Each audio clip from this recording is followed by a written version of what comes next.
1 થી 10 સુધીના ઘડિયા તો છે ઈ કમ્પલસરી બધાને આવડતા હોય ને આપણે પહેલા ધોરણથી આવીએ ને એટલે આપણે 1 થી 5 ના અને 6 થી 8 ના અને એવા ઘડિયા શીખવાનું શરૂ થઈ જાય તો 1 થી 10 ના ઘડિયા આવડતા હોય તો આપણે કોઈ પણ ઘડિયો છે ને ઈ આપણે શીખી શકીએ એવી એક સહેલી રીત છે બરાબર હું તમને શીખવાડું ધારો કે આપણને 32 નો ઘડિયો છે કેટલાનો 32 નો ઘડિયો છે ઈ કોઈ આવડે છે નથી આવડતો ને આવડે છે 32 નો ઘડિયો તો 32 નો ઘડિયો શીખવો હોય તો શું કરવાનું ખબર આવી રીતના બે ભાગ કરવાના અહીંયા 3 લખવાના અને અહીંયા શું લખવાનું 2 લખવાના હવે 3 નો ઘડિયો બધાને આવડે 3 1 3 3 2 6 3 તેરી 3 ચોક 3 પંચા 3 છ 3 સત્તા 21 3 અઠા 24 3 નવા 27 અને 3 દાળ 20 બરાબર હવે એવી રીતના બેનો ઘડિયો લખવાનો 2 કો 2 દુ 4 2 તેરી 5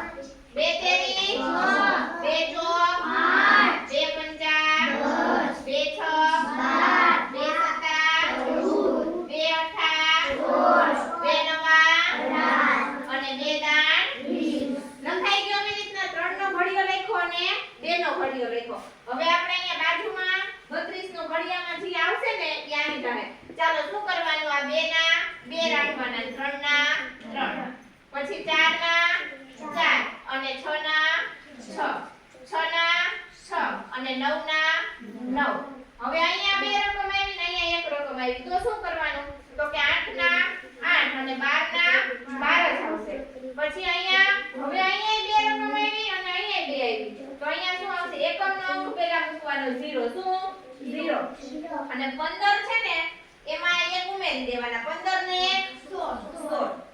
160 આવ્યા હવે અહીંયા એકમનો અંક શું છે એકમનો અંક 2 એટલે અહીંયા 2 ના 2 અને 18 ને 1 કેટલા થશે 19 પછી અહીંયા એકમનો અંક શું છે 4 21 ને 1 કેટલા થશે 12 એકમનો અંક શું છે 6 24 ને 1 કેટલા થશે 25 એકમનો અંક શું છે 8 27 ને 1 કેટલા થશે 28 અહીંયા એકમનો અંક શું છે 0 30 ના 2 કેટલા થશે 32 એટલે કેટલા આવ્યા 320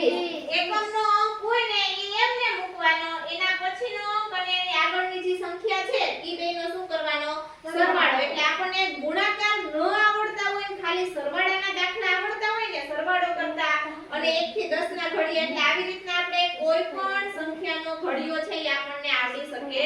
છે